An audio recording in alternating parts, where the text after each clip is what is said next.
Bonjour tout le monde. Je vais nettoyer ça.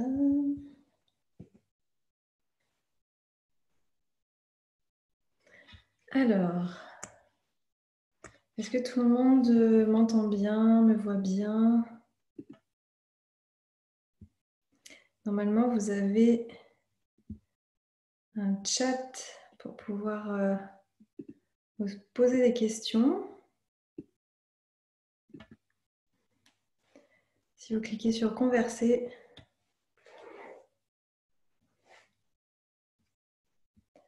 bonsoir tout le monde. Je vais attendre que les gens se connectent. Ah, super. Donc, vous pouvez cliquer sur converser. Vous avez la fenêtre pour ouvrir le chat et pour pouvoir m'écrire et me poser vos questions. Dites-moi si vous m'entendez bien, si vous me voyez bien.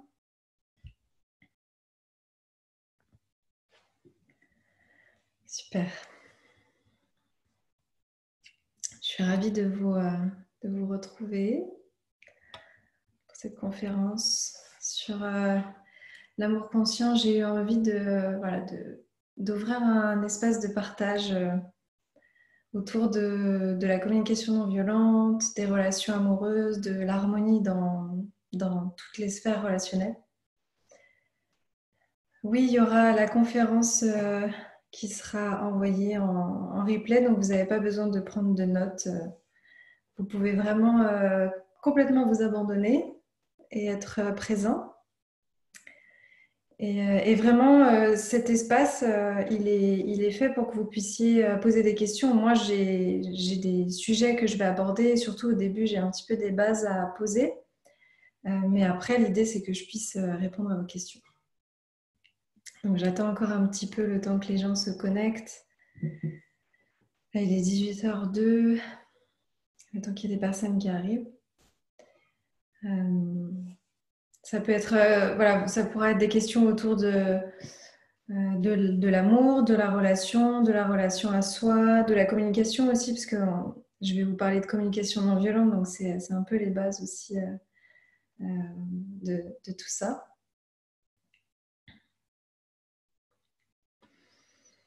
Bonsoir pour les personnes qui arrivent.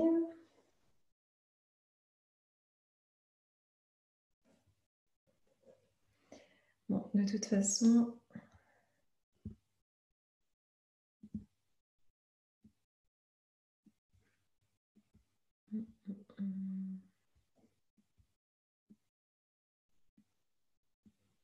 toujours quelques minutes de retard, mais bon, les gens prendront en route. Ok.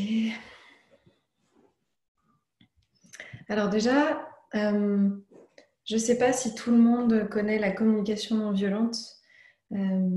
C'est Marshall Rosenberg qui a un petit peu inventé les prémices de cette...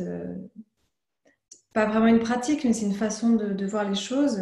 C'est aussi une façon de communiquer au final, qui a été ensuite beaucoup repris par Isabelle Padovani, que j'aime beaucoup et que je suis aussi et que je vous invite à suivre. Mais en ce moment, c'est vrai que voilà, j'ai eu envie de parler de ça parce que principalement dans tous les accompagnements que je fais, les coachings, les conférences, etc., ce qui revient souvent, c'est comment arriver en fait à s'écouter, à pouvoir écouter l'autre, à identifier nos besoins aussi pour pouvoir nourrir les besoins de l'autre. C'est vraiment apporter une forme d'harmonie relationnelle dans sa façon de vivre. Sachant que moi, j'ai la croyance qu'on s'est incarné pour faire une expérience humaine et que cette notion d'éveil et qu'on a tendance à chercher constamment à travers un chemin spirituel, à travers des enseignements, à travers différentes pratiques, il est intéressant pour apprendre à mieux se connaître parce qu'au final, la quête principale de l'être humain, c'est la connaissance de soi. Notre plus grand mal-être, c'est de pas trop savoir ce qu'on fait ici et comment on peut se réaliser et pourquoi. Quand on n'a pas de repères par rapport à tout ça, en général, c'est dans ces moments-là où ça crée un petit peu un vide, comme si on ne sait pas trop ce qu'on fait ici. Et c'est pour ça que la première étape, c'est la connaissance de soi à travers plein plein de différentes portes. Il y a des personnes qui vont rentrer dans tout ce qui est spirituel par la méditation. Il y en a d'autres qui vont rentrer par le yoga. Il y en a qui seront peut-être rentrés par la religion, parce que parfois, en cherchant, on peut aussi s'accrocher à des concepts religieux. Il y en a qui vont rentrer par la psychologie. Voilà, il y a plein de portes différentes à emprunter. Et le but de toutes ces portes et de tout ce qu'on souhaite en fait explorer, c'est juste pour se connaître mieux nous. Parce que ce qui nous rend souvent tristes, c'est... ce qui est inconfortable, en fait, c'est de ne pas avoir d'autonomie, de ne pas être savoir comment on fonctionne et comment on est géré. J'aime beaucoup une métaphore qu'a employée François Breton, que j'aime aussi beaucoup et à qui je regarde beaucoup de ses vidéos. Et une fois, il avait dit que c'est compliqué d'avoir envie... c'est comme si on était une voiture et qu'en fait, on n'est pas capable de savoir quelle pièce changer et à quel moment elle est défectueuse et pourquoi, et la modifier et l'améliorer si on ne sait pas déjà comment elle est montée la voiture. Donc c'est pour ça qu'on a autant besoin de savoir comment on fonctionne, d'avoir de la clarté sur nos mécanismes, sur nos blessures, sur nos ombres, sur tout ce qui nous a façonné jusqu'à aujourd'hui, parce qu'en fait, si on n'a pas la clarté de savoir qui on est et comment on fonctionne, on ne peut pas faire les ajustements nécessaires pour que ça devienne plus confortable. Sachant que l'être humain, sa quête principale, au-delà de la connaissance de soi, c'est une quête de paix et de joie.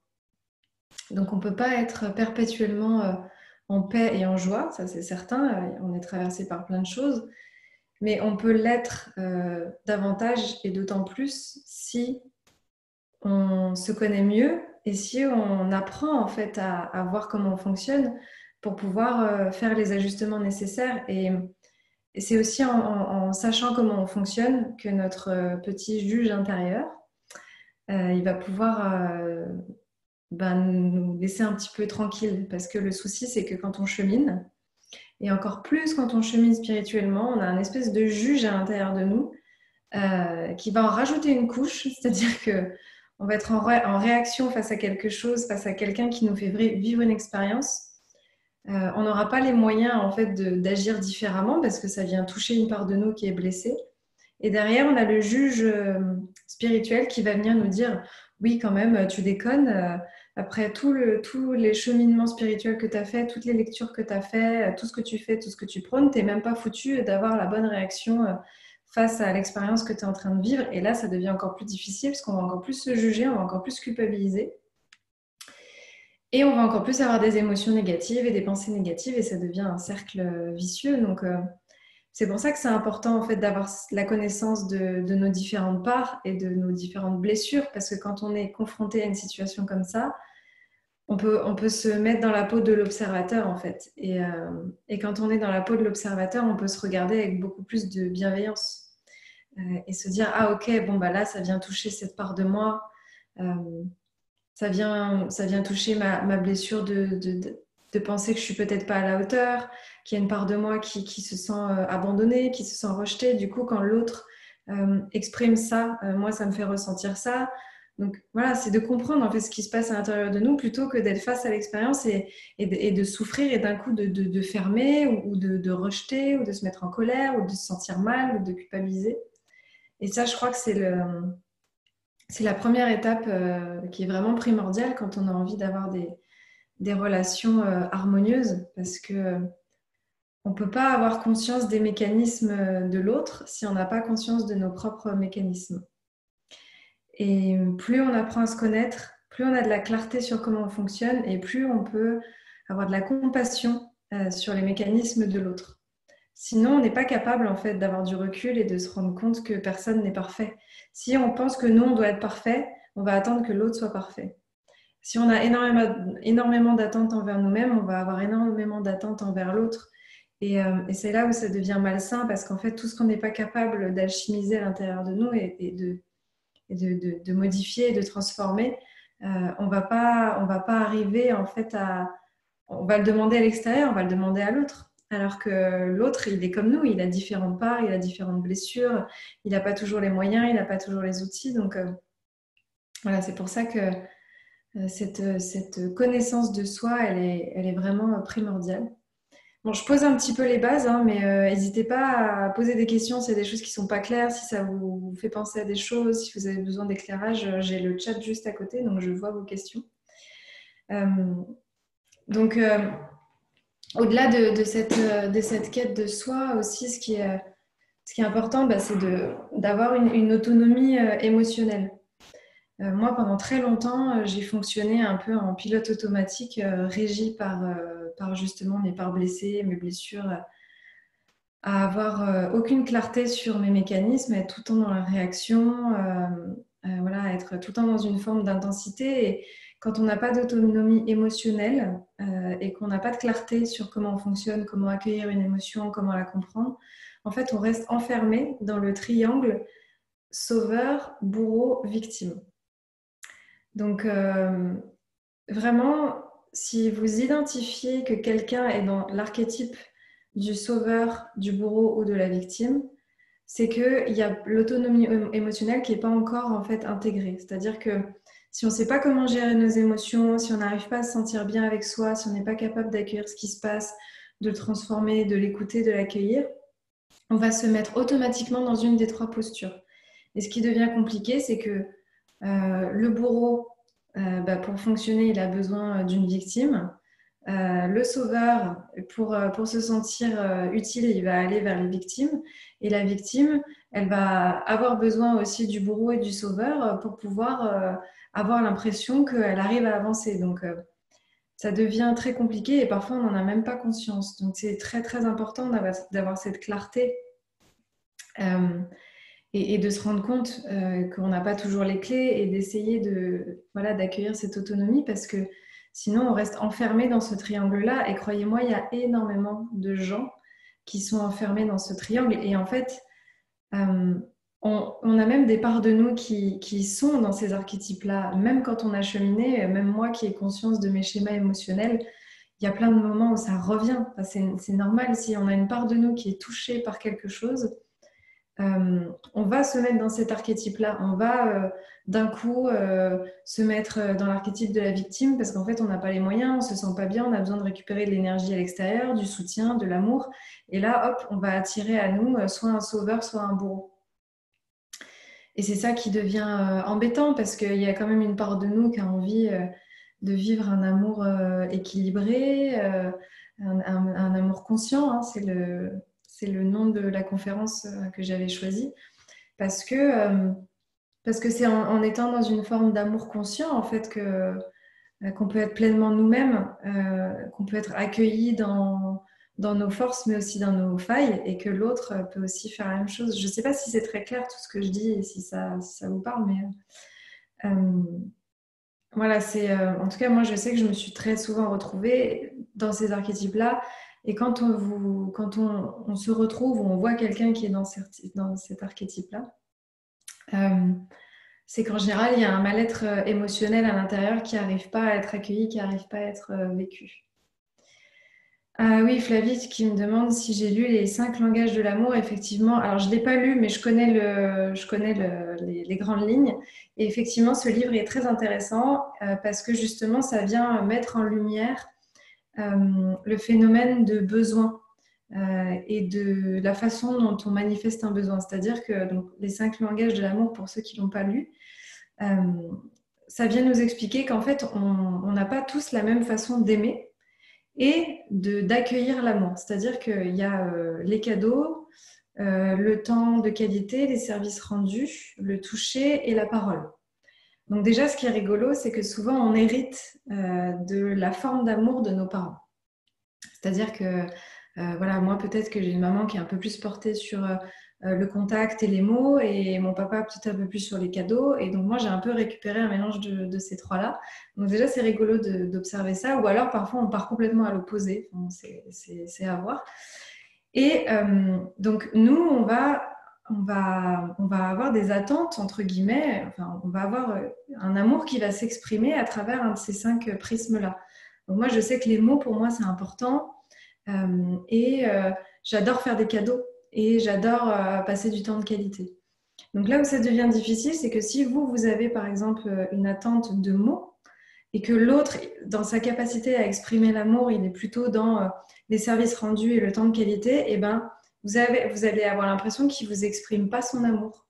Alors qu'en fait, c'est juste qu'on ne l'exprime pas de la même manière. Et ça, souvent, ça vient créer des interférences aussi dans les relations parce qu'en fait, s'il n'y a pas de communication par rapport à ça, les deux personnes se retrouvent dans une situation où elles ont l'impression que l'une et l'autre n'expriment pas leur amour alors qu'en fait, elles n'ont juste pas la même façon de l'exprimer. Et c'est intéressant de regarder comment vous aimez et comment votre partenaire aime ou comment est-ce que du coup vous avez besoin d'être aimé. Parce qu'en fait, s'il n'y a pas d'échange sur ces formes d'amour, il va y avoir une forme de flou qui va faire qu'on n'arrive pas à comprendre comment ça se passe parce qu'en fait, on ne parle pas la même langue. Et c'est là où la communication non violente intervient et qui peut être intéressante parce que ça peut être intéressant en fait de se poser et de dire à l'autre, bah, écoute, moi, ma façon d'aimer, c'est ça. Du coup, quand tu fais ça, moi, ça vient me toucher parce que ça rentre en contact avec mes besoins d'intimité et de connexion. Alors que, et après, on peut poser la question, on peut dire, parce que du coup, toi, comment est-ce que tu penses que tu exprimes ton amour? Et l'autre, il va dire, bah moi, c'est plutôt ça. Donc du coup, quand toi, tu as ces attentes-là, je comprends pas parce que, voilà, moi, je l'exprime pas de la même manière. Et en fait, on va se rendre compte que les deux l'expriment, mais pas sous la même forme. Et, et c'est vrai que ça, c'est quand même quelque chose à conscientiser.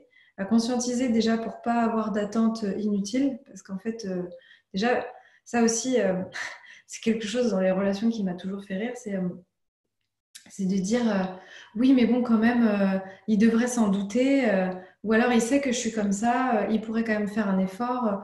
Oui, mais il me connaît, il sait que il devrait faire ça ou il devrait faire ci. Et en fait, il ne faut pas oublier que l'autre n'est pas devin. C'est-à-dire que parfois, on a des attentes et des suppositions en pensant que l'autre va lire dans nos pensées ou dans notre langage inconscient ou dans nos comportements. Alors qu'en fait, si on n'a pas été à la même école du langage de l'amour ou du langage tout court, eh ben, ça va être compliqué de se comprendre. Donc ça aussi, c'est important de ne pas oublier que l'autre, en fait, son rôle, c'est pas de deviner nos besoins et d'y répondre. C'est-à-dire que si on pose concrètement un besoin, l'autre, il va être en mesure d'en avoir conscience. Et s'il y a de l'amour, naturellement, il va avoir envie de nourrir ce besoin. Mais s'il n'en est pas conscient, ça va être compliqué.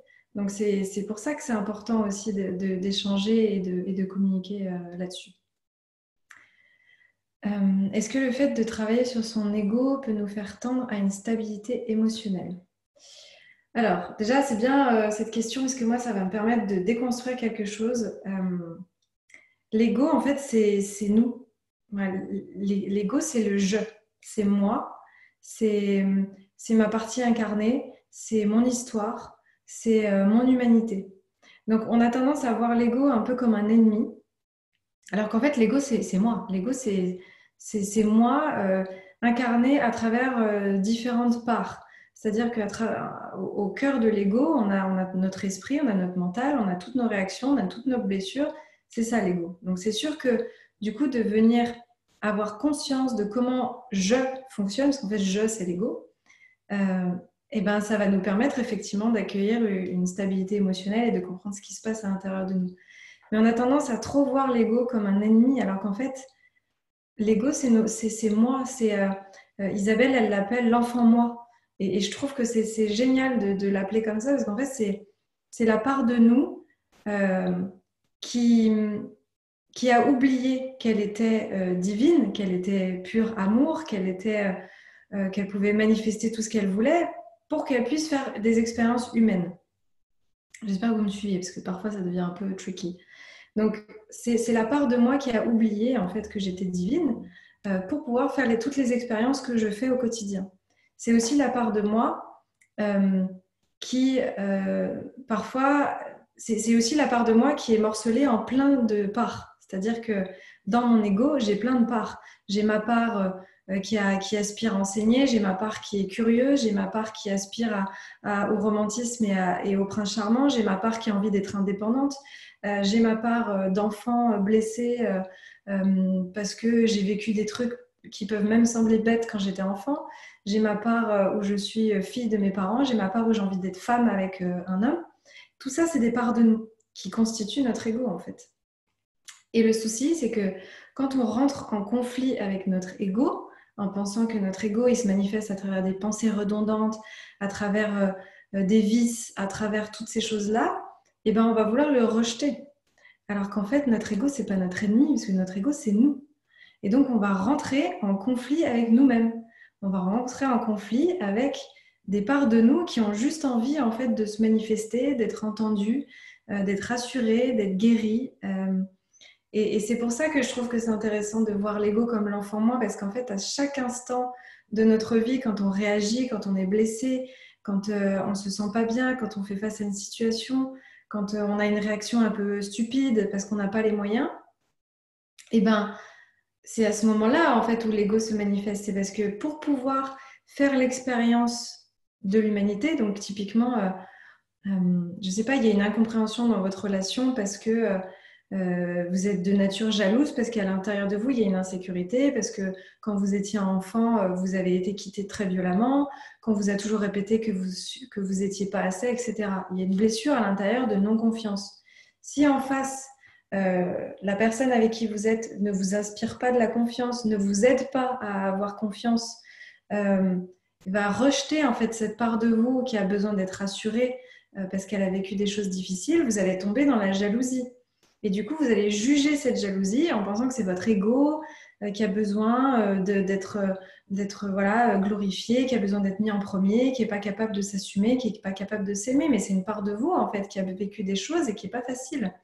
Donc, c'est pour ça que c'est important de ne pas voir l'ego comme un ennemi à abattre, parce que sinon, on rentre en conflit constant avec nous. Et alors qu'en fait, notre ego, c'est notre meilleur allié pour nous éveiller et pour cheminer spirituellement. C'est-à-dire qu'à chaque fois qu'il se manifeste avec un petit comportement bizarre, une émotion qu'il n'arrive pas à comprendre, voilà, un petit pic qui va balancer, un truc un peu moche qu'il va faire, c'est parce qu'en fait, à l'intérieur, il y a quelque chose à voir. Donc, c'est hyper intéressant voilà, d'observer l'ego comme ça parce que ça devient une grande source d'apprentissage et d'exploration, en fait. Je ne sais pas si ça fait sens, mais moi, en tout cas, c'est ma façon de le voir. Comment gérer la jalousie dans le couple quand l'un des partenaires se sent mal dès que l'autre prête de l'attention à quelqu'un d'autre, même si on sait que l'autre nous aime? La jalousie, c'est un manque de confiance en soi et c'est la croyance que l'autre nous appartient. Donc, il faut travailler là-dessus, en fait.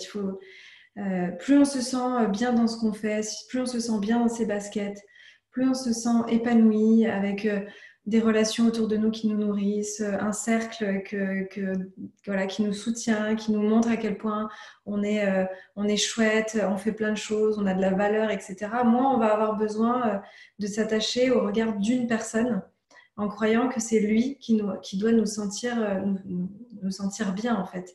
La jalousie, c'est vraiment ça, c'est un mal-être intérieur. Donc, en fait, si l'autre est très, très jaloux, la seule chose que vous pouvez faire, c'est le rassurer, lui demander de quoi il a besoin. Voilà.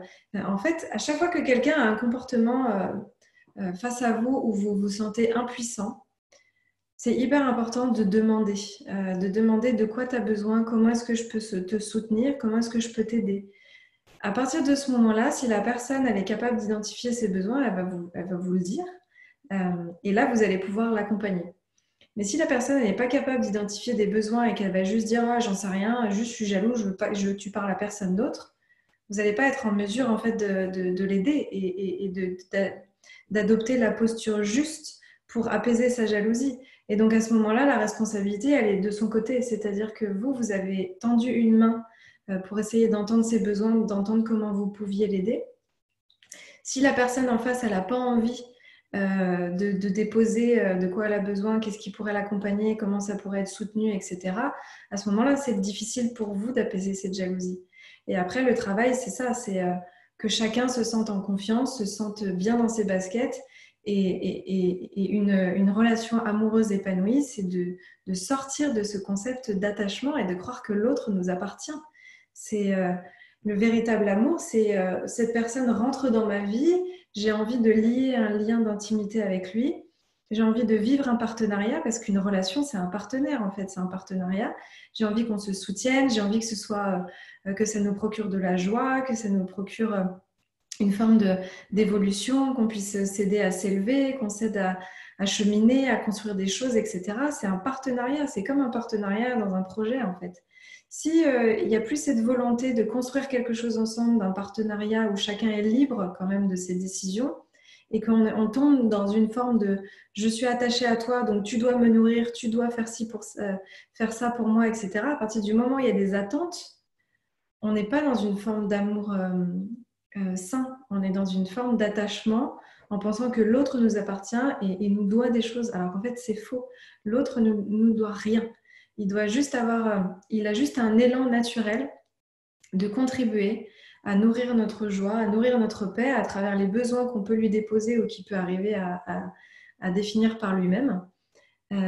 Et c'est ça le véritable amour. Et au bout d'un moment, s'il n'y a plus cet élan-là de nourrir les besoins de l'autre, que ce soit naturel, que ça nous coûte de l'énergie, qu'il y ait plein de moments où on se rend compte qu'on n'a pas les moyens, qu'on n'utilise pas les stratégies adaptées en fait, pour arriver à nous rejoindre dans ce berceau de l'intimité, c'est que peut-être le chemin, il a trop dévié et qu'on n'arrive plus en fait à être en communion à travers l'espace du couple.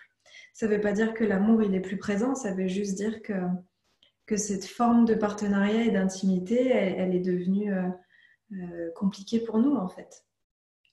Voilà. L'ego est au centre de l'attention de toute forme de développement personnel, contrairement à la spiritualité qui est, elle, du côté de l'esprit illimité, désincarné. Peut-être que les gens confondent l'ego avec la peur. Je pense qu'on confond l'ego avec beaucoup de choses. On va croire que l'ego, c'est nos pensées, on va croire que l'ego, c'est nos vices, on va croire que l'ego, c'est nos masques, on va croire que l'ego, c'est nos peurs. Mais en fait, oui, en fait, c'est tout ça. Parce qu'encore une fois, l'ego, c'est je, c'est moi, et c'est tout ce qui me constitue, c'est mon histoire, c'est mes blessures, c'est même mon histoire dans le transgénérationnel, dans mon karma, dans tout ça, c'est tout ça qui constitue le je.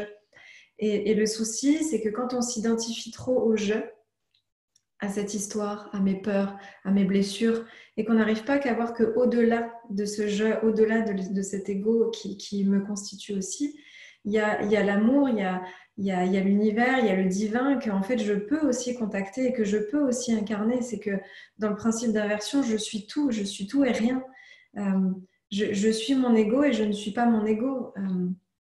Bon, là, on rentre dans des théories qui deviennent un peu parfois compliquées, mais voilà, je suis autant la lumière que je suis mes ombres, je suis autant la joie que je suis ma peine. Et quand on arrive à accepter ça, on peut à la fois accepter et accueillir notre être incarné et notre être désincarné. On peut autant se connecter à ce qui est manifesté, donc ce qui est présent à l'intérieur de nous, et à ce qui n'est pas encore manifesté, et ce qu'on peut contacter à l'extérieur. Donc c'est sur cette dualité-là en fait qu'il faut parfois placer le curseur pour arriver à comprendre un petit peu ce qui se joue. Je parlais des attentes. On dit souvent qu'il ne faut pas attendre des autres, mais est-ce vraiment possible et sain de ne rien attendre du tout? De mon expérience, quand je n'attendais rien, j'étais très distante et je n'étais pas vraiment présente dans la relation. Non, je pense qu'il ne faut pas avoir d'attente. Et en fait, on confond nos attentes avec nos besoins. C'est-à-dire que l'être humain, à partir de sa naissance, il naît avec des besoins. Donc les besoins de base, vous avez la pyramide de Maslow, hein, vous pouvez voir tous les différents besoins qu'on peut avoir. Tous les besoins de base, c'est nourriture, sécurité, amour, sécurité qui est souvent incarnée par le père et l'amour par la mère, un foyer, le sommeil, la santé, etc. Voilà. Et après, il y a d'autres besoins. Il y a les besoins émotionnels, l'intimité, le relationnel, les besoins psychiques. Voilà, arriver à se sentir bien dans sa tête, avoir de la cohérence, de la clarté, et plus on monte, et puis on va vers des besoins spirituels. Donc en fait, on a tous des besoins intrinsèques. Donc chacun a des besoins. À partir du moment où j'ai des besoins, je peux choisir de les nourrir à travers l'extérieur ou à travers l'intérieur. Quand on est bébé, les besoins ils sont nourris par le père et la mère, par l'extérieur, parce qu'on n'a pas encore les moyens de se nourrir soi-même. Et en grandissant, on va un petit peu avoir la croyance que c'est toujours l'extérieur qui doit nourrir nos besoins. Alors qu'en fait, on grandit, on devient autonome, on est capable de nourrir nos propres besoins. Mais ça, vu qu'on ne nous l'apprend pas, on va avoir tendance à tout le temps aller chercher à l'extérieur. Donc c'est là qu'on va commencer à créer cette illusion que nos amis, notre couple et les gens autour de nous doivent deviner nos besoins, doivent les nourrir, doivent les compléter, doivent nous équilibrer, comme quand on était bébé, alors qu'en fait c'est faux. Quand on grandit, on devient autonome. Et l'autonomie, ça implique que le besoin que j'identifie, je peux le nourrir à l'extérieur. C'est vrai, par exemple, j'ai un besoin de joie, de communion. Je peux très bien choisir de le passer avec des amis, de faire un dîner, de passer du temps avec des personnes que j'aime. Mais je peux aussi choisir de le nourrir seul, à mon niveau. Et en fait, c'est possible. C'est juste qu'on a moins l'habitude de le faire et qu'on croit que de le faire seul, c'est de devenir un ermite ou de devenir asocial, alors qu'en fait, c'est faux. Plus on a cette autonomie et plus on peut choisir en conscience de nourrir un besoin avec l'extérieur ou avec l'intérieur. Et c'est là la différence entre une attente et un besoin. C'est-à-dire que le besoin, il est là. Je choisis la façon dont j'y réponds, extérieur, intérieur. Je choisis aussi la stratégie, c'est-à-dire comment est-ce que je vais répondre à ce besoin. Ça peut être demander du soutien, ça peut être organiser un dîner avec des copines, ça peut être communiquer mon besoin à l'extérieur et voir ce qui se passe. Voilà. Ou alors, ça va être de gérer à mon niveau. Voilà, j'ai envie de me faire plaisir, je vais me regarder un film qui me met en joie, je vais me faire du yoga, je vais danser, peu importe. Là où il y a une différence, c'est quand le besoin, c'est quand on a la croyance à l'intérieur que notre besoin doit être nourri par l'extérieur. Ça devient une attente. Et si l'attente n'est pas nourrie, eh ben on va blâmer l'autre parce qu'on va dire tu n'as pas nourri mon besoin. Et c'est à ce moment-là où en fait l'attente ne va pas être comblée, voilà, comblée parce que c'est qu'il y a un vide en fait à l'intérieur à la base, et qu'on va reprocher ça à l'autre. Alors que si je suis dans une relation effectivement et je sens que j'ai un besoin, voilà, j'ai un besoin de passer plus de temps avec l'autre, j'ai plus un besoin d'intimité, de communion, c'est important pour moi qu'on se retrouve plus souvent, etc. Le poser à l'autre et lui dire dans une forme de communication non violente, je vous en reparle après pour vous dire exactement c'est quoi la communication non violente et comment on fait. Je vais vous le dire maintenant. La communication non violente, il y a 4 étapes très concrètes qui sont très simples. C'est observation neutre de la situation. Observation, je ressens un inconfort à l'intérieur de moi parce que on passe pas assez de temps ensemble. Observation. Ressenti, émotion, deuxième étape. Qu'est-ce que ça me fait ressentir? Ça me fait ressentir de la tristesse parce que avant, on passait plus de temps ensemble et puis ça me fait ressentir un peu aussi une forme de frustration parce que voilà, j'aimerais avoir plus de temps avec toi, etc. Donc, première étape, observation. Deuxième, ressenti. Troisième étape, c'est communiquer mon besoin à l'autre basé sur moi, sur mon ressenti. Donc, je vais dire à l'autre, voilà, tu sais, je ressens de la tristesse et de la frustration à l'intérieur de moi parce qu'on passe moins de temps ensemble qu'avant et du coup, je suis triste parce que j'ai beaucoup d'amour pour toi et je sens que j'ai l'élan de partager plus avec toi et j'aimerais qu'on passe plus de temps ensemble. Et voilà. Et la quatrième étape, c'est le dialogue. Donc, c'est dire à l'autre, comment est-ce que tu penses qu'on pourrait peut-être arriver à trouver une solution? Est-ce que tu penses que dialogue compromis. Est-ce que tu penses que dans ton planning, tu pourrais libérer du temps pour qu'on arrive à se retrouver? Est-ce que tu aurais une idée de comment est-ce qu'on pourrait faire dans notre organisation pour peut-être essayer de faire ça, etc. Ça, c'est les bases de la communication non violente, ces 4 étapes-là. À partir du moment où on a observé, mis un mot sur nos émotions, partager à l'autre notre ressenti, échanger autour de comment on peut faire, comment est-ce que toi tu ressens la chose, parce que c'est intéressant aussi de demander à l'autre sa vision, qu'est-ce que lui il ressent, etc. À partir du moment où on a fait ça, naturellement, s'il y a de l'amour en face, il devrait y avoir un élan de contribuer à notre besoin. Mais c'est pas une attente. J'ai partagé mon besoin à l'autre. Si l'autre est en amour pour moi, ça peut être une amie aussi, pas forcément que dans le couple, il va y avoir un élan naturel à vouloir nourrir ce besoin-là. Et donc, elle va dire, ah bah oui, j'avoue, je comprends. Bon, bah peut-être qu'on peut trouver du temps à ce moment-là, peut-être qu'on peut se réorganiser comme ça, etc. Et du coup, il n'y a pas eu d'attente, il y a juste eu un partage de besoins et la personne en face, elle peut avoir cet élan de contribuer. Après, s'il n'y a pas d'élan et qu'on a partagé notre besoin, eh ben c'est que l'amour n'est pas là. Parce que c'est naturel en fait d'avoir envie de contribuer aux besoins de l'autre s'il y a de l'amour. Et ça doit même pas nous coûter. Ça doit être, ça peut même nous procurer de la joie en fait. Et c'est là où parfois il commence à y avoir des distorsions, c'est que si vraiment on se met dans cette posture d'amour bienveillant, de compassion, de communication non violente, naturellement, en face, il va se passer quelque chose. Et s'il ne se passe rien, c'est à ce moment-là qu'il faut se poser des questions. Peut-être que l'autre n'a plus l'élan de contribuer, peut-être que l'amour a changé, peut-être qu'il n'a pas les moyens aussi, parce que parfois, ça peut être ça. La personne en face de vous, elle va entendre que vous avez un besoin de connexion, de communion, de temps. Mais en face, elle n'aura pas les moyens d'accueillir votre besoin. Elle va se dire oui, mais j'ai pas le temps. Oui, mais tu me gonfles. Et en fait, il va y avoir quelque chose à l'intérieur d'elle où elle va pas être capable d'entendre vos besoins. Et ça peut arriver. Et ça arrive souvent parce qu'on n'a pas tous fait le même cheminement, on n'a pas tous les mêmes blessures, on n'a pas tous les mêmes outils. Et ça peut arriver que quand on dépose un besoin en toute vulnérabilité et en toute authenticité au pied de l'autre, il n'est pas les outils ou les moyens pour répondre à notre besoin. Et c'est dans ces moments-là où c'est douloureux. Et encore une fois, il faut accueillir cette douleur. Il faut observer ce que ça nous fait ressentir. Il faut comprendre. Il faut dire, OK, bon, bah, l'autre, il n'a pas les moyens de recevoir mon besoin. Est-ce que dans l'instant, j'ai les moyens ou la possibilité de nourrir mon besoin, moi, à mon niveau toute seule? Ou est-ce que c'est trop important pour moi que ce soit fait en communion et dans une forme d'équilibre avec l'autre?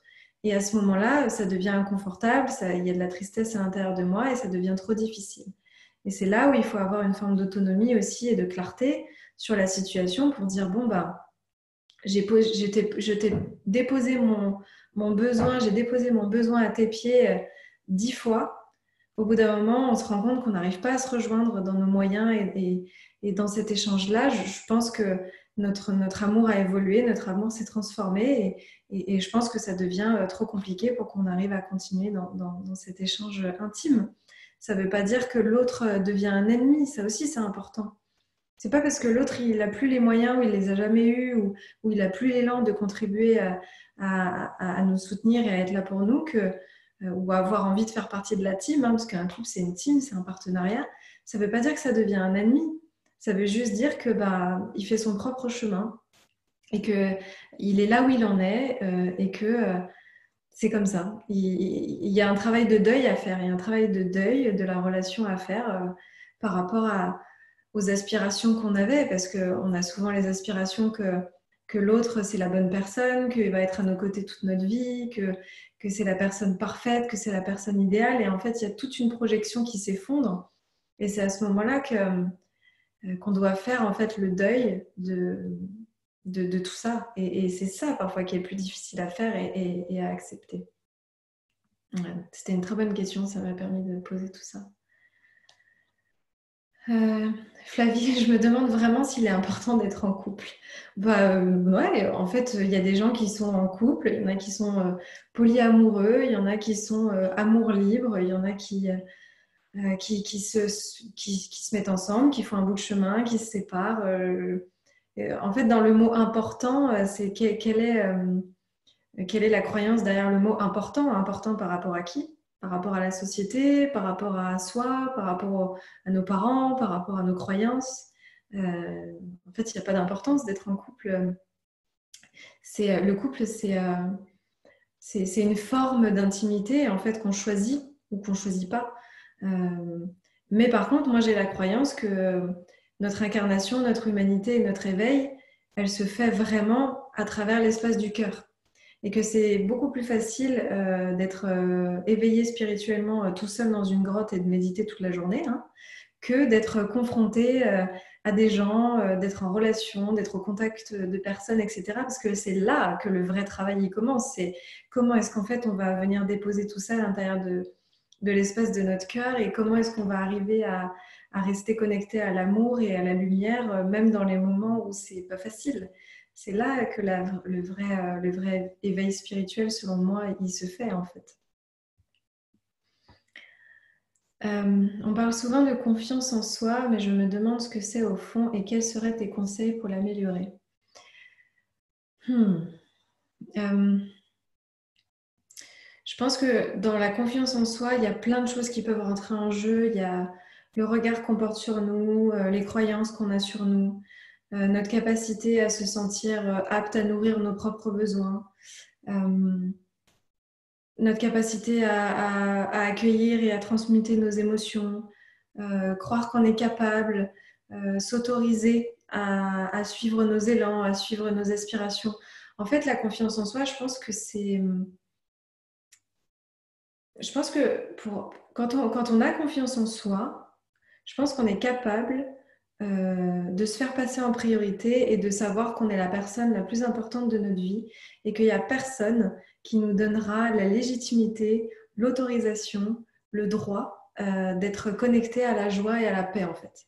Et à partir de ce moment-là, on décide qu'en fait, on fait ce qu'on veut pour se connecter à la joie.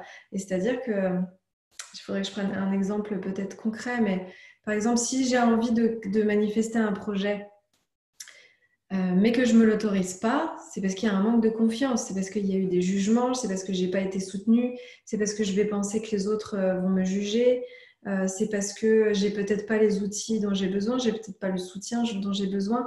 Donc là, le premier réflexe, ça va être comment est-ce que je travaille à récupérer tout ce soutien et tout ce support pour pouvoir réaliser mon projet. Et pour pouvoir faire ça, il faut se tourner vers soi, il faut faire un chemin vers soi en fait. Et, et c'est partir en explorateur à l'intérieur de nous. C'est OK, bon, pourquoi j'ai pas confiance en moi? Pourquoi je n'ose pas me lancer dans ce projet? Bon, c'est parce que je pense que je suis pas légitime. OK, on va aller creuser le sujet sur la légitimité. Pourquoi est-ce que je serais pas légitime? Je vais penser que les autres vont me juger. D'accord, juger par rapport à quoi? C'est quoi le masque que je porte? Qu'est-ce que je pense incarner comme histoire personnelle que si j'abandonne, on va plus m'aimer? Il y a plein de choses en fait qui se cachent derrière la confiance en soi. Et je pense que la confiance, voilà, elle augmente et elle se manifeste quand on ose et quand on s'autorise à faire le plus souvent possible ce retour vers soi, c'est-à-dire à pas être constamment... en fait, la conscience, elle est abîmée par qui? Elle est abîmée par notre petit juge intérieur. Et notre petit juge intérieur, il est présent chez tout le monde, mais il peut être parfois très très fort. Je sais de quoi je parle parce que j'en ai un qui est assez balèze. Et je pense qu'il y a aussi de faire ce travail sur ça, d'aller rencontrer ce juge. Pourquoi est-ce qu'on se juge? Par rapport à quoi? Est-ce qu'il n'y a pas un truc à faire écrouler sur la perfection, euh, tous les idéaux qu'on peut avoir, les projections, revenir à plus de clarté, à plus d'autonomie? Et voilà, je pense qu'il y a tout un travail à faire comme ça autour de ce juge qui peut être très intéressant. Encore une fois, on ne va pas taper sur notre juge et à vouloir tout lui mettre sur le dos parce que c'est aussi ce juge qui fait qu'on va se dépasser, on va vouloir apprendre des choses, on va vouloir être meilleur, on va vouloir acquérir plus de compétences, on va vouloir rendre fiers les autres et du coup nous. Donc ce juge, il est quand même sympa parce que c'est lui qui nous aide au final à grandir, à nous élever, à être meilleurs. Mais s'il est trop présent et qu'on lui donne trop de crédit, on va tendance à croire qu'à partir du moment où il nous juge, il nous dit non, mais de toute façon, tu n'es pas capable, non, mais de toute façon, personne ne va t'aimer, non, mais attends, tu vas faire ça, mais tout le monde va penser que tu es perché. Attends, t'as vu, t'as ressenti ça, tu devrais pas ressentir ça. Attends, t'as agi comme ça, tu devrais culpabiliser, tu devrais avoir honte. Voilà, le juge, il est capable de nous en mettre une bonne tartine, hein. Donc, c'est aller rencontrer encore une fois cette part de nous, parce que en fait, notre juge, c'est une de nos parts dans notre ego. Donc, c'est aller le rencontrer et lui dire, bon, ok, t'es mignon, pourquoi tu me juges là? Qu'est-ce qui t'arrive? Pourquoi est-ce que tu es en train de me gueuler dessus, que je suis pas capable d'agir comme ça face à l'autre? En fait, de rentrer en dialogue avec lui, ça devient intéressant. Le juge, c'est comme si vous aviez quelqu'un qui vous crie dessus, qui vous dit: qu'est-ce que tu fous là, ton jardin là? Pourquoi t'es pas en train de t'en occuper? Il est pas beau, il y a plein de ronces, il est dégueulasse, qu'est-ce que tu fous? Et en fait, c'est comme si on vous disait ça, mais vous n'aviez pas encore la pioche, la pelle, l'engrais, euh, les graines. Vous n'avez pas les outils, vous n'avez pas les moyens. Donc, tant qu'on n'a pas les moyens, il faut lui dire au juge, t'es mignon, je suis en chemin, je suis en train de récupérer les outils et les moyens dont j'ai besoin. Donc, lâche-moi un peu la grappe là. Ça va bien se passer, on va y arriver, tranquille. Laisse-moi le temps un petit peu de récupérer ce dont j'ai besoin pour faire mon jardin. Et le juge, c'est ça souvent, c'est qu'il va vouloir aller plus vite que la musique, il va être pressé, il va être dans l'urgence, il va pas être bienveillant avec tout ce qu'on ressent. Le juge, il va oublier qu'on est humain. Voilà, il va dire oui, tu devrais faire ça, ça, ça, ça, ça. Oui, enfin moi, il n'y a que 12 heures dans une journée, hein, donc calme-toi. Euh, voilà, c'est un petit peu tout ça. Et moi, au final, maintenant, ça me fait rire hein, de le voir, ce juge, parce qu'il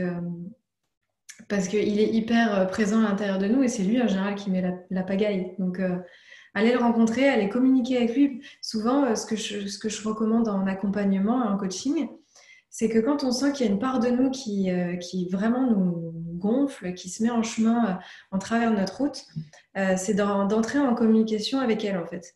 Donc par exemple, on peut prendre un carnet et je me mets à écrire moi, bon, c'est une part de moi, hein, de qui je suis, et puis juge.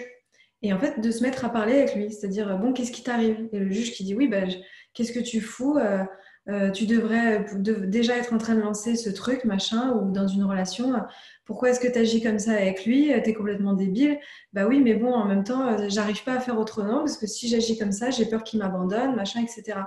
De rentrer, en fait, en dialogue avec ces parts de nous, c'est hyper intéressant. Donc, voilà, ça, c'est quelque chose qui est très chouette.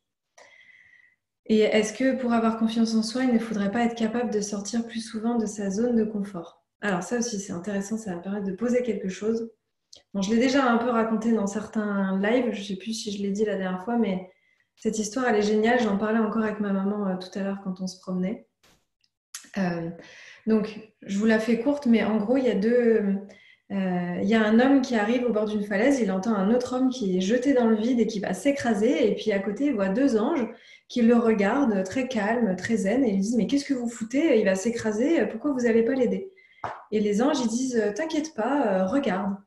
Et donc, en fait, la personne, l'homme qui hurlait en train de chuter en bas, au moment de se poser, il y a ses ailes qui s'ouvrent et il se pose tranquillement et il ne s'écrase pas. Et les anges lui disent, tu vois, tout s'est bien passé. Ils disent, oui, enfin bon, quand même, c'était un peu chaud. Ils disent, bon, bah maintenant à toi. Ils disent, non, non, non, mais moi, j'ai pas confiance dans votre truc là. Si je saute, je vais m'écraser. Et, euh, et les anges lui disent, c'est normal que tu n'aies pas confiance, c'est parce que tu n'as pas encore fait l'expérience. Donc la seule chose que tu peux faire, c'est un acte de foi. Si tu fais un acte de foi, tu pourras expérimenter et ensuite tu pourras avoir confiance. Et l'autre, il dit oui, enfin bon, quand même, j'ai pas envie de sauter, je vais m'écraser, nanana. Donc il remine un coup. Et les anges lui disent, bah écoute, de toute façon, tu es libre de faire ce que tu veux, mais on va pas te forcer. Il dit, bon, ok, je vais tester. Et donc il se jette dans le vide, il hurle, il a très très peur. Mais au moment de toucher le sol, il y a des ailes qui s'ouvrent et il se pose tout doucement et il se dit, ah ouais, ça a fonctionné, bon, bah maintenant j'ai confiance. Et il pourrait remonter en haut de la falaise et ressauter parce qu'en fait, il l'a vécu, il sait. Donc si je vous dis ça, c'est que effectivement, sortir de sa zone de confort, ça aide à développer la confiance parce qu'en fait, tant qu'on n'a pas expérimenté une situation, on ne peut pas avoir confiance. Mais pour expérimenter une situation, il faut faire un acte de foi. Et souvent, ce qui manque aux personnes ou voilà, aux êtres qui n'arrivent pas à se lancer, c'est que la peur est trop grande et qu'ils n'arrivent pas à se connecter à cette foi. avoir foi en la vie, avoir foi en eux, avoir foi en l'extérieur. Et c'est cette foi-là qui va en fait nous aider à nous dire, OK, je ne sais pas ce qui va se passer, mais j'y vais quand même. Je sens qu'à l'intérieur de moi, j'ai envie d'y aller. Il y a une aspiration, il y a un élan. J'ai la foi, j'y vais. Et moi, ça, c'est quelque chose que j'ai depuis très souvent. Je ne sais pas si c'est parce que j'ai toujours été un peu branchée à tout ce qui est spirituel, etc., ou que je parlais aux arbres quand j'étais enfant. Mais je sais pas, j'ai toujours eu ce truc de j'ai pas envie de me faire paralyser par une peur. Je vois une peur, et ben, je vais faire un acte de foi, j'y vais et ça ira mieux. Et une fois qu'on a fait l'expérience, effectivement, on a la confiance qui peut grandir.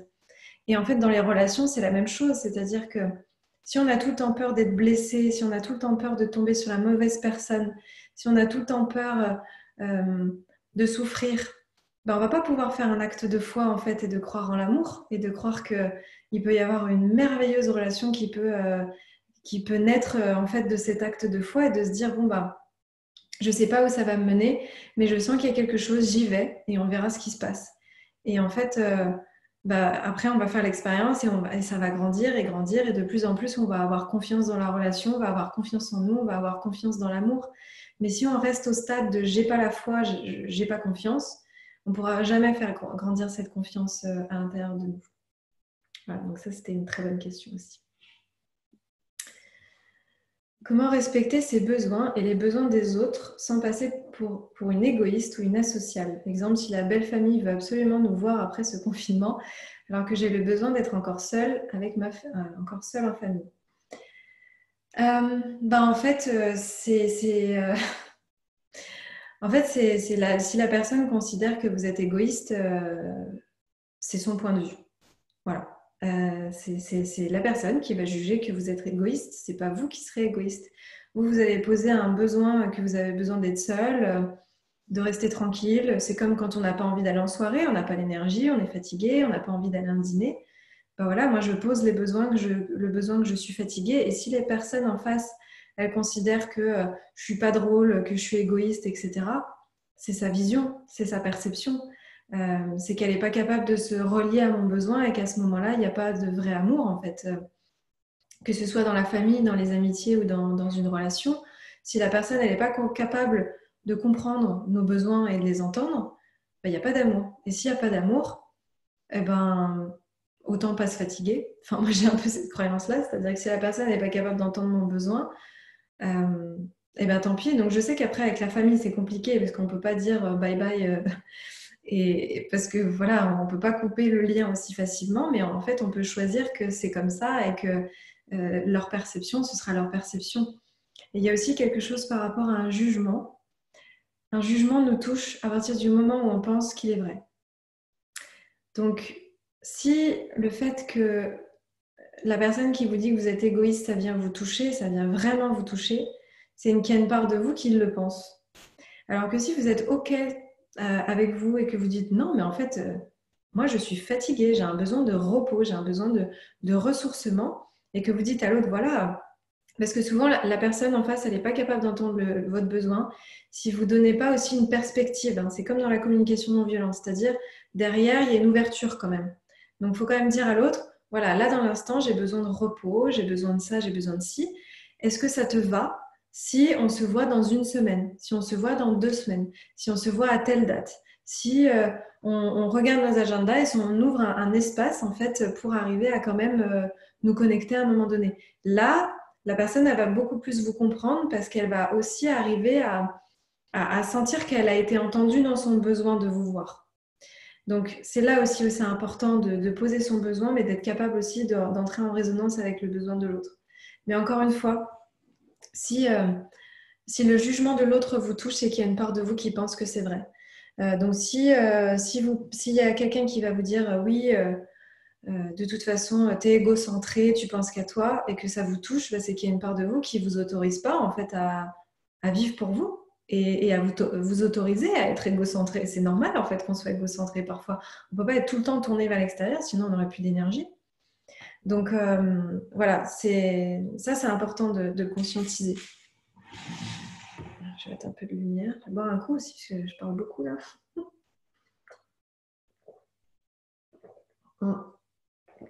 Euh, Est-ce qu'on peut passer d'une relation toxique à saine avec une même personne? Bonne question, ça aussi.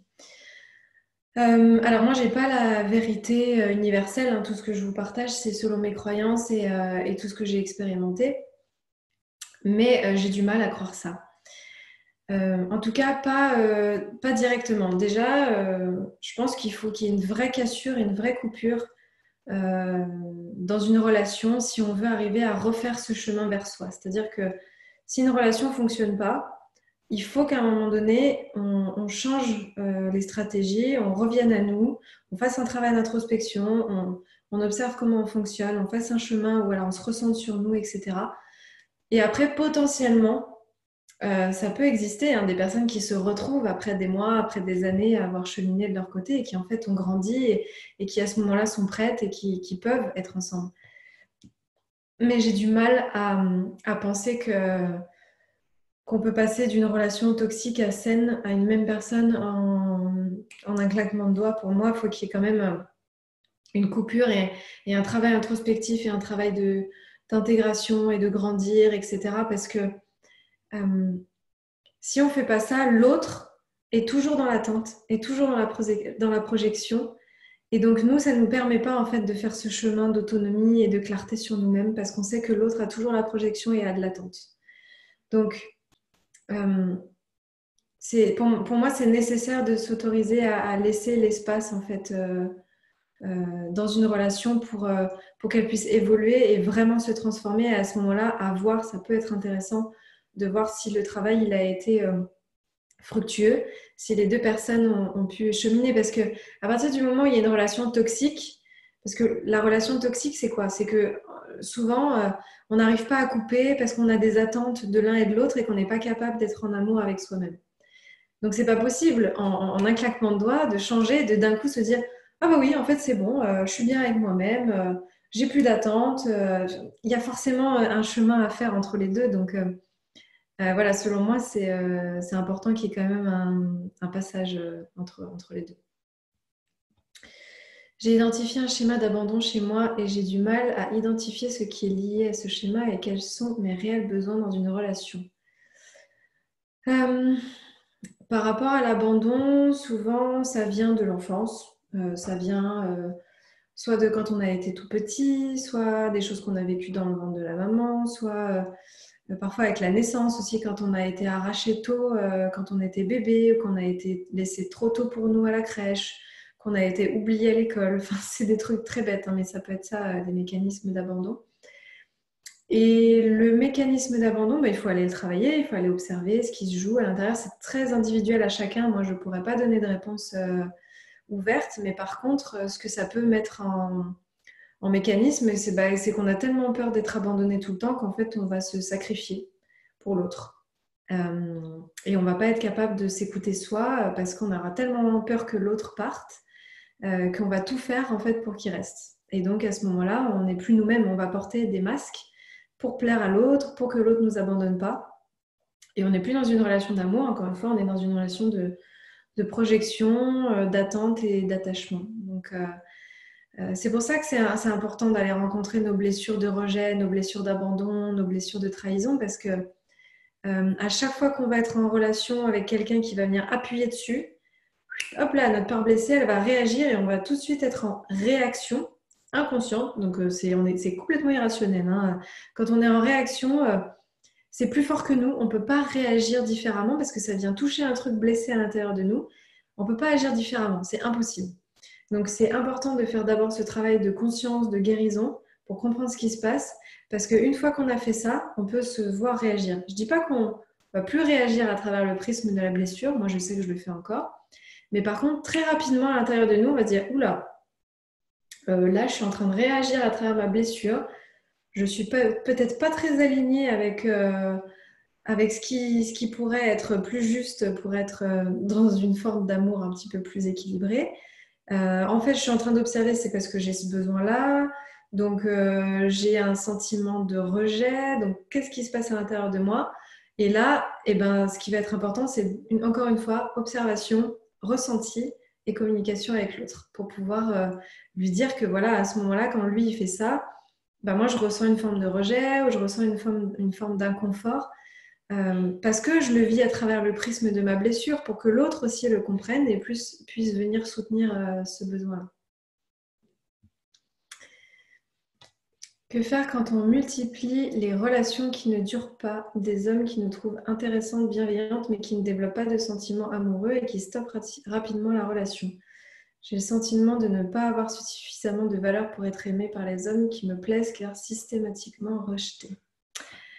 Parfois, quand on va vers des hommes qui ne veulent pas s'engager, c'est qu'il y a une part de nous inconsciente, c'est encore une fois inconscient, hein, soit qui ne veut pas s'engager, soit qui a peur de s'engager.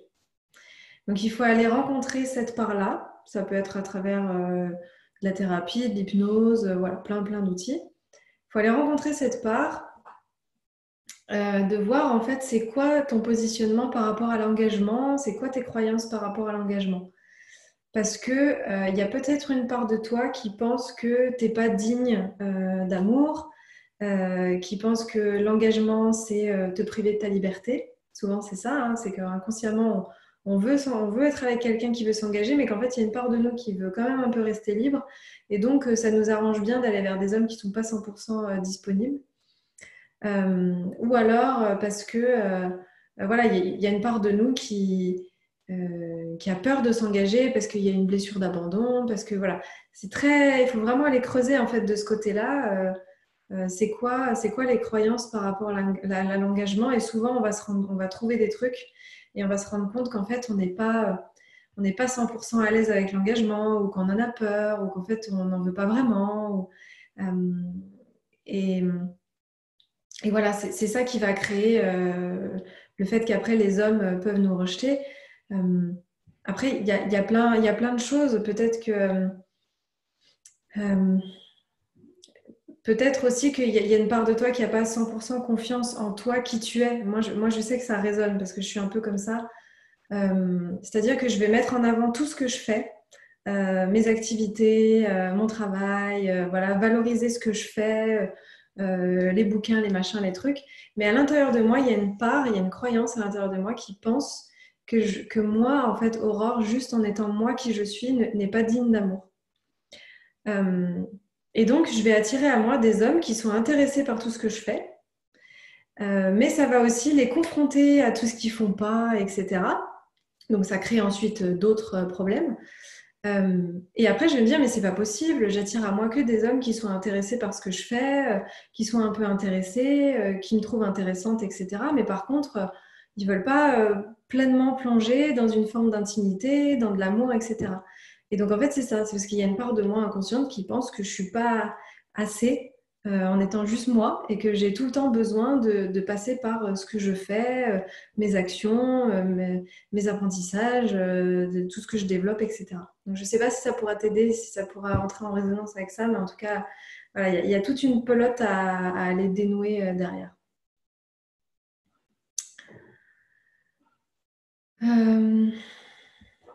Alors, je regarde les questions parce que je réponds surtout aux questions. Comment se reconnecter à sa joie quand on est persuadé d'être désabusé, blasé de tout? Ça aussi, c'est une bonne question. Bon, je pense que parfois, il faut... bon, déjà, on peut passer par plein de portes, mais ça peut être à quel moment est-ce que je ressens de la joie dans mon quotidien, à quel moment j'ai ressenti de la joie quand j'étais enfant, quand j'étais plus jeune, qu'est-ce qui d'habitude me met en joie, qu'est-ce qui avant me mettait en joie, qu'est-ce qui pourrait me mettre en joie, et à ce moment-là, d'essayer de se reconnecter à ça. C'est-à-dire que parfois, je parle à des gens, ils me disent, bah, moi quand j'étais enfant, j'aimais bien danser, j'aimais bien chanter, et ils vont aller tester l'ecstatic dance, ils vont dire, ouais, je me suis jamais sentie aussi bien de ma vie.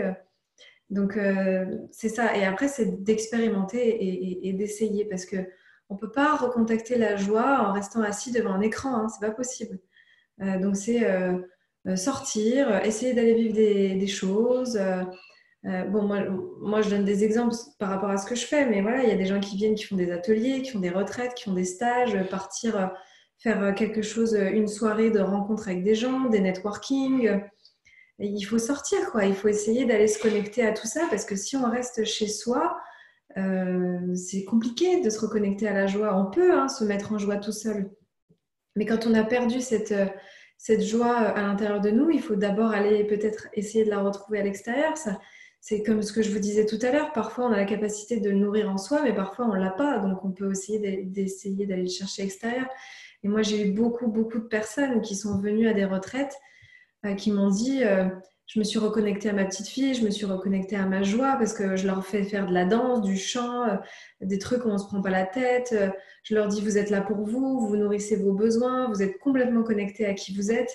Et c'est là en fait où elles s'autorisent à retrouver cette joie parce que dans le quotidien, dans la routine, dans les croyances, dans les enfermements qu'on s'est mis, on n'arrive pas à trouver cette joie parce qu'en fait, on n'a pas la perspective. Je pense que c'est une question de perspective aussi. Parfois, il faut vivre des choses, il faut expérimenter des choses pour pouvoir se remettre une forme de perspective et se dire ah mais oui, en fait, c'est possible. En fait, je peux aller là, je peux expérimenter ça, je peux me connecter à tout ça. Et après, voilà, il y a des questions où j'essaie de vous donner des réponses les plus claires possibles, mais il y a plein de questions où il faudrait faire tout un travail d'accompagnement psycho-émotionnel, d'aller comprendre pourquoi la joie elle est bloquée. Souvent, c'est parce que la joie elle a été bloquée quand on était enfant, qu'on ne nous a pas autorisé à nous exprimer, qu'on a vécu une expérience ou avec quelqu'un qui a complètement étouffé notre joie. Et il faut aller regarder tout ça. C'est tout ça en fait qui nous permet de nous reconnecter à ça. Avec le thème amour conscient, qu'est-ce que ça signifie pour soi en couple? Alors pour soi, je ne sais pas, parce que du coup tu parles pour toi. Moi, je peux parler pour moi. Moi, comme je disais tout à l'heure, le couple, c'est un partenariat. En fait, on a trois cercles d'expérimentation. On a notre cercle, nous, à notre niveau. On a notre cercle dans l'intime. Et on a notre cercle relationnel au global avec tous les gens qu'on rencontre, qui croisent notre route. Donc, on peut choisir en fait de s'incarner et d'ouvrir notre cœur et de déployer notre humanité, notre spiritualité à travers nous-mêmes, tout seul. C'est possible. On peut choisir de le faire à travers les autres autour de nous, avec les personnes qu'on rencontre, les expériences qu'on vit. Voilà, tout ça, ça nous fait grandir, ça va nous faire nous questionner. On va avoir des challenges, des obstacles, des prises de conscience. Mais pour moi, le berceau du couple, ça reste un espace qui nous permet de multiplier en fait ce jeu de miroir. Parce que c'est ça, quand on est tout seul, c'est compliqué, on n'a pas de miroir en face de nous. Donc on peut avoir un thérapeute, on peut faire des choses, etc. Mais tout seul, c'est compliqué. Quand on le fait avec un petit peu plein de gens qu'on croise, qu'on rencontre, on va rencontrer plein de miroirs. Mais ça peut être éphémère, peut-être qu'on ne va pas pouvoir approfondir le truc, peut-être qu'on ne va pas comprendre un peu ce qui se joue. Hop, ce sera passé, envolé, en 2 secondes, on passe à autre chose. Alors que le berceau du couple, c'est un miroir qui est là, qui est face à vous. Le couple, ça vous confronte et ça vous met face à vous-même constamment. C'est-à-dire, ça va vous montrer vos blessures, vos masques, vos ombres, votre noirceur, vos vices, mais aussi votre capacité de bienveillance, de générosité, de compassion. Donc, pour moi, c'est ça le couple.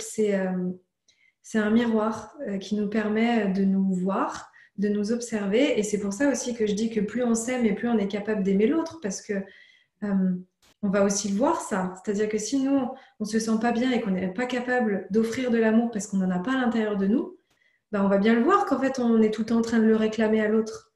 On va voir qu'on a énormément d'attentes parce que ça va nous mettre face à ça. Donc après, on a 2 choix.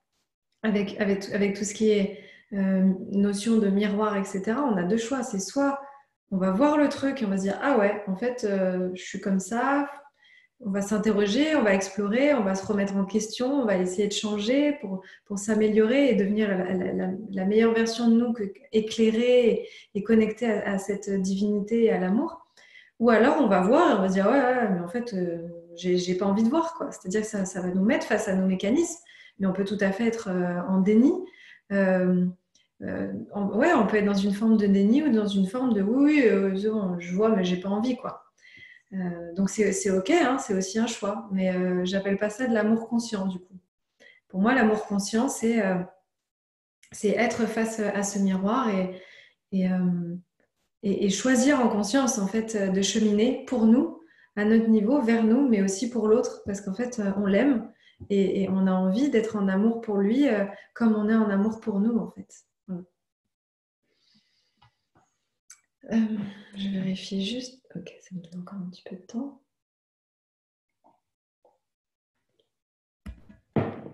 Comment faire lorsqu'on a peur de perdre l'autre et qu'elle menace de nous quitter si on ne fait pas comme elle veut? En fait, l'autre ne nous appartient pas, donc on ne peut pas le perdre. Et si elle menace de quitter, c'est parce qu'elle sait qu'on a peur de perdre. Si on a la croyance que l'autre nous appartient et qu'on appartient à l'autre, elle peut jouer sur le fait qu'on peut la perdre. Alors que si on se dit, mais en fait, on ne s'appartient pas, en fait, on est deux êtres indépendants qui s'aiment et qui vivent des expériences. Si tu as envie d'être avec moi parce que tu m'aimes, c'est bien. Si tu n'as pas envie d'être avec moi parce que tu m'aimes plus, à ce moment-là, autant qu'on ne soit pas ensemble, parce que moi, j'ai pas envie d'être avec quelqu'un qui m'aime pas. Donc ça, encore une fois, hein, c'est en lien avec ce que je disais au début, hein, tout ce qui est appartenance, attente, etc. Comment bien définir ses propres limites dans une relation pour que l'autre les entende et ne s'amuse pas à les franchir? Je pense que encore une fois, c'est une question de savoir poser son besoin, c'est-à-dire voilà, exprimer à l'autre que nous, on a tel besoin et que c'est important pour nous dans la relation que ce besoin il soit entendu et qu'il soit respecté, parce qu'il y a aussi une notion de respect, c'est-à-dire peut-être que le fait que quand tu dis ne s'amuse pas à les franchir, c'est qu'il y a une forme de respect aussi, c'est-à-dire si je sais que l'autre a tel besoin et que c'est important pour lui, ça va être de l'ordre du respect en fait, de respecter sa limite, de respecter son besoin. Et si, comme tu dis, l'autre s'amuse à la franchir, c'est qu'il y a un manque de respect, il y a un manque de bienveillance et il y a un manque de compassion. Parce que quand on voit que l'autre il a un besoin de passer du temps seul, par exemple, de se ressourcer, de faire ses rituels ou peu importe, et qu'en fait nous on s'amuse à juger ça, à pas le respecter, à dire que c'est n'importe quoi ou à pas vouloir laisser l'espace à l'autre, c'est qu'il y a une forme d'irrespect et que du coup c'est pas bienveillant et que donc c'est pas de l'amour en fait. Voilà.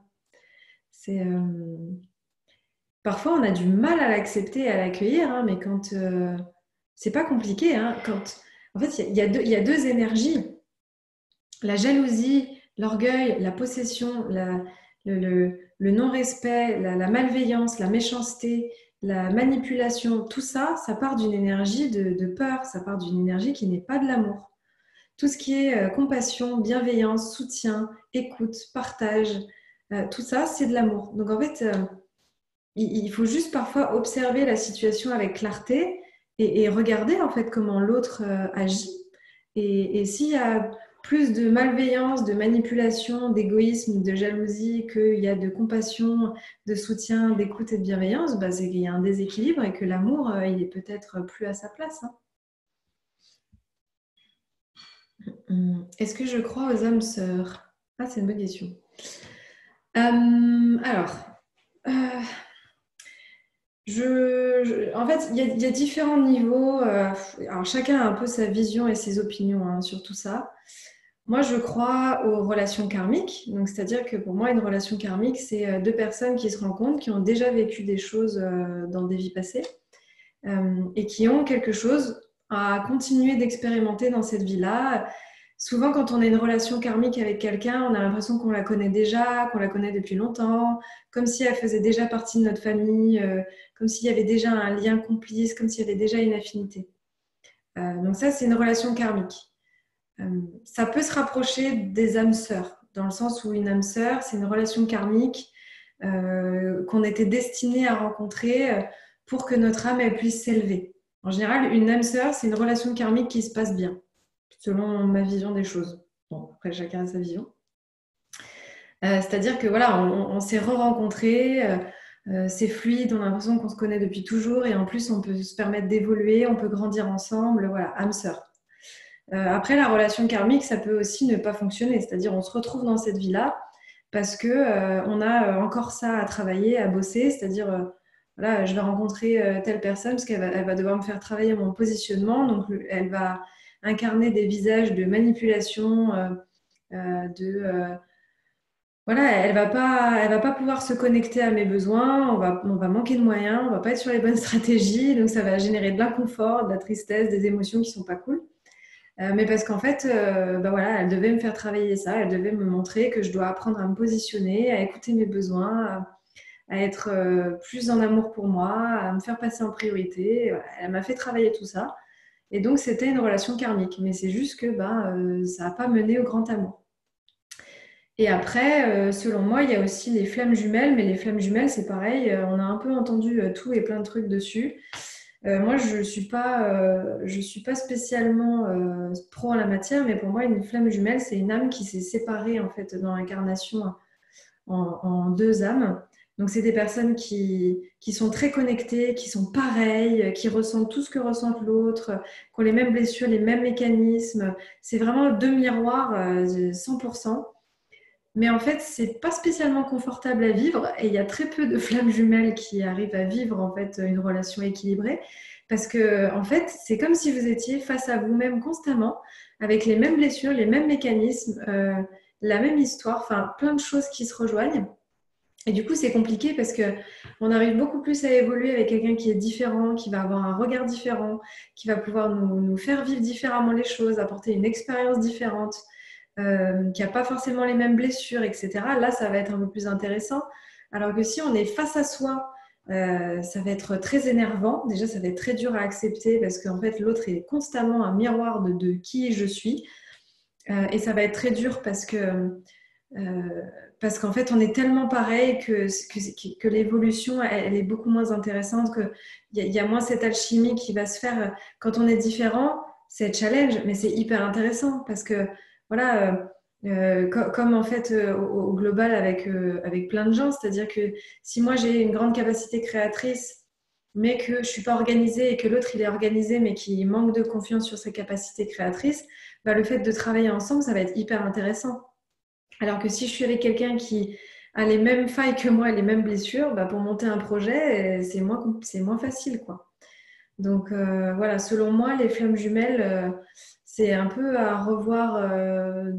Enfin voilà, on a tendance à projeter un peu ce truc, mais c'est pas toujours. Enfin, selon moi, c'est pas toujours le plus simple et le plus évident. Euh, alors, le côté je suis assez bien, ça résonne car je me suis rendu compte que j'avais besoin que l'on me prouve ma valeur, besoin de reconnaissance, d'être l'élu, celle que l'on choisit. Comment modifier ce mécanisme et cette croyance? Euh, alors, il y a plein de trucs là dans la phrase que je pourrais aborder. En fait, moi, dans une question comme ça, j'aimerais aborder chaque question avec plein de petites parties, mais euh, bah déjà, le fait, oui, le besoin de reconnaissance et de prouver sa valeur, c'est que on pense qu'on peut être aimé que à travers ce qu'on fait, à travers ce qu'on va manifester, à travers notre valeur. Comment est-ce qu'on définit notre valeur? Basé sur quoi? Qui définit notre valeur? Tout ça, c'est un truc qu'il faut expérimenter et qu'il faut regarder. Euh, Cette notion d'être l'élu aussi, c'est parce que derrière, il y a une croyance que c'est un amour infini qui va durer toute la vie. Euh, Derrière cette notion de enfin, derrière cette notion d'élu, de penser que ça va durer toute la vie, il y a aussi un grand besoin de sécurité, hein. Souvent, un grand besoin de sécurité intérieure, c'est de se dire j'ai besoin de tomber sur le bon. Voilà, il faut que je tombe sur le bon, lui c'est le bon. Parce qu'à l'intérieur de nous, ça va venir rassurer en fait notre besoin de sécurité émotionnelle, de se dire c'est bon, il est là, c'est posé, on va finir notre vie ensemble, j'ai plus besoin de me stresser, j'ai plus besoin d'avoir peur qu'il parte, j'ai plus besoin d'avoir peur de ne pas être assez. Euh, donc il y a toute cette croyance-là, hein. Souvent, quand on a absolument besoin de verrouiller une relation très vite quand on rencontre quelqu'un, c'est que derrière, on est en insécurité et qu'en fait, on a peur qu'il parte, on a peur de ne pas être assez, on n'a pas confiance en nous, on a la croyance que ça doit durer toute notre vie et qu'il faut absolument qu'on soit parfait, que tout se passe bien, mais basé sur quoi en fait? Basé sur quel schéma? Basé sur quelle croyance? Voilà, c'est tout ça en fait qu'il faut aller explorer. Qu'il faut aller explorer. Il reste 10 minutes. Donc, j'ai éventuellement le temps de répondre à une ou deux questions avant de clôturer. Mais en tout cas, voilà, moi, je vous invite vraiment à faire ce chemin vers vous. Et pour moi, la communication non violente, si j'en parle autant et si j'ai voulu en parler aussi dans cette conférence, c'est parce que pour moi, c'est la base d'une relation épanouie. C'est-à-dire qu'on ne peut pas vivre une relation épanouie si on ne connaît pas nos besoins, si on ne sait pas comment on fonctionne, si on ne sait pas qui on est, si on ne connaît pas nos blessures, parce qu'on ne peut pas le partager à l'autre, on peut pas s'autoriser à être vulnérable en fait. On va juste débarquer devant l'autre comme une tornade d'émotions sans savoir ce qui se passe à l'intérieur de nous, sans être capable de poser des mots dessus, sans être capable de dire à l'autre voilà ce que je ressens, comment est-ce qu'on peut avancer ensemble pour s'aider là-dedans. Pour moi, c'est la base, la connaissance de soi par rapport à ça.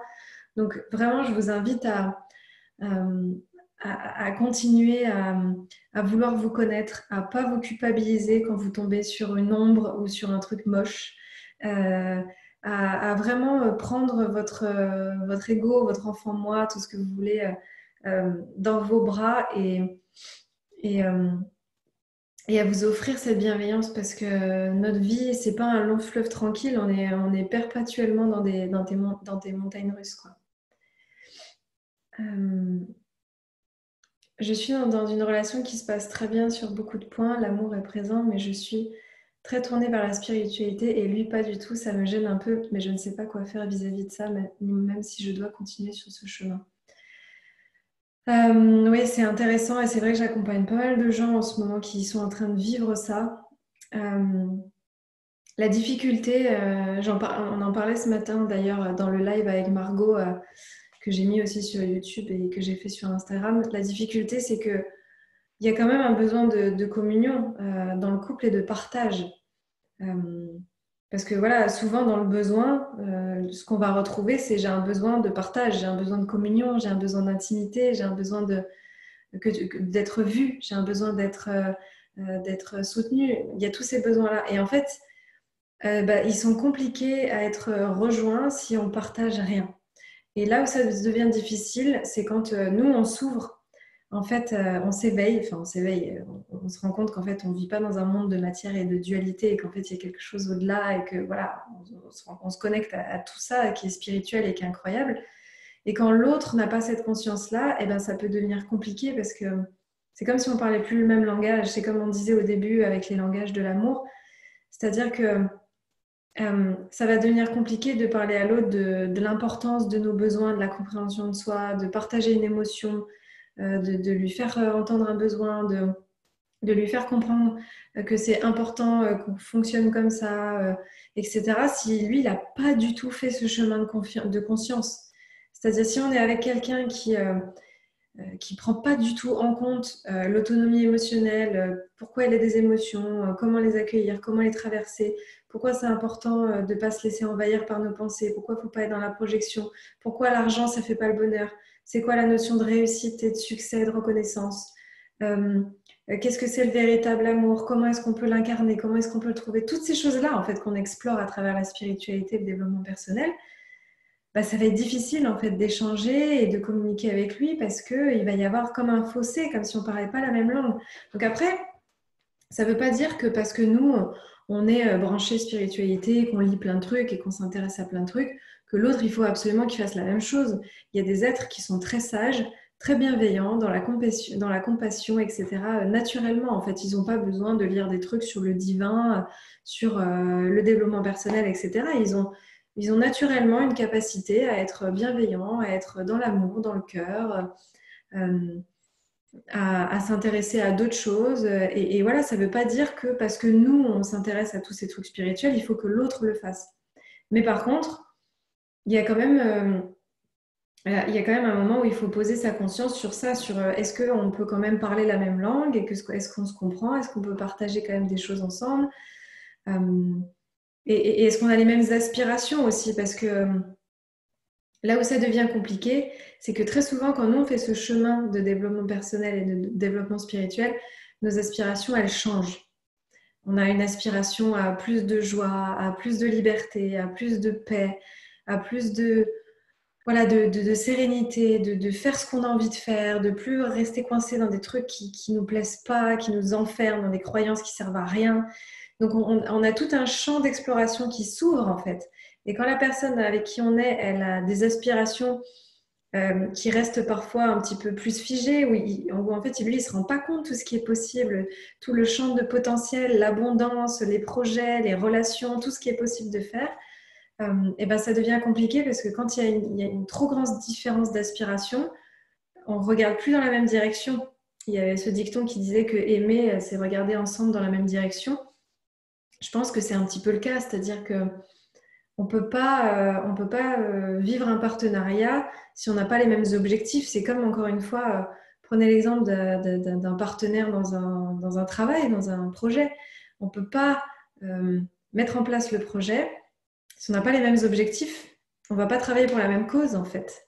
Et donc, c'est là où ça devient compliqué. Et puis après, il y a aussi, je clôturerai là-dessus, il y a aussi une différence de fréquence vibratoire, c'est-à-dire que plus on s'éveille, plus on évolue, plus on apprend à gérer nos émotions, plus on mange sain, on va faire des pratiques qui nous font du bien, des pratiques holistiques, on va plus gérer notre santé de la même manière, on va travailler sur nos pensées, on va gérer nos émotions, on va se nourrir spirituellement. Notre fréquence vibratoire, elle va augmenter. Et en fait, si la personne en face, elle ne fait pas le travail, qu'elle reste dans une hygiène de vie pas très saine, elle reste dans des pensées négatives, de la plainte, de la frustration, elle reste dans des émotions qu'elle n'arrive pas à accueillir, à traverser, que ça se bloque à l'intérieur de lui, du coup, il y a un mal-être, qui ne s'intéresse pas du tout à tout ce qui est de l'ordre, de l'éveil, etc., sa fréquence vibratoire, elle sera beaucoup plus basse. Et en fait, il va y avoir une telle différence de fréquence qu'au niveau énergétique, en fait, on va le sentir et ça va nous impacter et ça va devenir lourd et ça va devenir difficile à gérer. Donc, voilà. Après, je dis pas que, encore une fois, comme on disait ce matin dans le live, qu'il faut pas tourner les talons à la moindre difficulté, au moindre challenge et à la moindre dissonance, parce que c'est aussi comme ça qu'on grandit. C'est quand on ne parle pas forcément le même langage tout de suite, ou qu'il y a une incompréhension, ou qu'il y a une difficulté, ou qu'on traverse une période où voilà, c'est un peu chahuté. C'est aussi là où il y a des magnifiques transformations. C'est aussi le berceau de merveilleuses choses. Mais voilà, il faut quand même poser sa conscience sur est-ce que c'est confortable, est-ce que ça répond à mes besoins, ou est-ce que je suis complètement dans un mal-être constant parce que mes besoins ne peuvent pas être entendus, etc. Il y a toute une conscience comme ça à mettre en place. Voilà, en tout cas, c'est un merveilleux chemin. Et moi, je pense que l'amour conscient, c'est ce qu'il y a de plus beau. En tout cas, moi, j'ai toujours été une amoureuse, une grande amoureuse, et j'ai envie maintenant d'être une grande amoureuse consciente. Et j'espère que vous aussi. En tout cas, voilà, je vous le souhaite. Je vous souhaite d'être pleinement en amour pour vous, de pouvoir comme ça être en amour pour l'autre, de vivre une relation qui vous nourrit, qui vous épanouit, vous êtes en joie, vous êtes inspiré, vous avez envie de vous lever tous les matins, vous avez envie de répondre à tous ces besoins pour l'autre, à vivre des expériences incroyables. Voilà, pour moi, c'est le plus beau cadeau qu'on puisse se faire. Et je pense que l'amour est tellement au centre de tout que c'est pas quelque chose qu'on peut négliger et qu'on peut laisser cacher sous le tapis. Donc voilà, si vous avez envie d'aller plus loin, voilà, il y a des lives, il commence à y avoir des vidéos et des conférences que je mets au fur et à mesure sur ma chaîne YouTube. Celle-là, je vais la mettre aussi sur YouTube. On fait une formation sur l'amour avec Margot début juin. Là, il reste encore des places si vous avez envie d'accueillir l'amour dans votre vie. Voilà, il y a aussi toutes les informations sur mon site. Moi, j'accompagne les personnes en individuel sur du long terme pour les personnes qui ont envie de vivre des transformations profondes. J'ai aussi écrit des e-books sur différents sujets. Il y a le programme en ligne de la peur au cœur qu'on a fait avec Anne-Claire. Qui a bientôt été téléchargé par 3000 personnes, donc c'est assez incroyable aussi. Voilà, n'hésitez pas à aller regarder sur mon site, il y a plein d'outils. Je vais bientôt reprendre les retraites. On fait une retraite en juin aussi sur les constellations féminines. Moi, je fais de plus en plus de stages et de formations autour du chamanisme, je vais faire de plus en plus de choses autour de l'amour, de la relation, de la communication non violente, etc. Je suis en train d'envisager une formation pour la rentrée en ligne aussi. Voilà, en tout cas, j'espère que ça vous aura nourri, que ça vous aura fait du bien, que ça vous aura permis de mettre de la conscience sur tout ça. Et je vous embrasse très très fort. Passez une très très belle soirée. Prenez grand soin de vous, prenez soin de vos besoins. Vous êtes important et vous comptez et vous avez le droit d'être voilà, en joie sur cette terre parce que c'est pour ça qu'on s'est incarné. Je vous embrasse fort. Passez une très belle soirée ou une très belle journée si vous regardez le replay et à très très bientôt. Au revoir.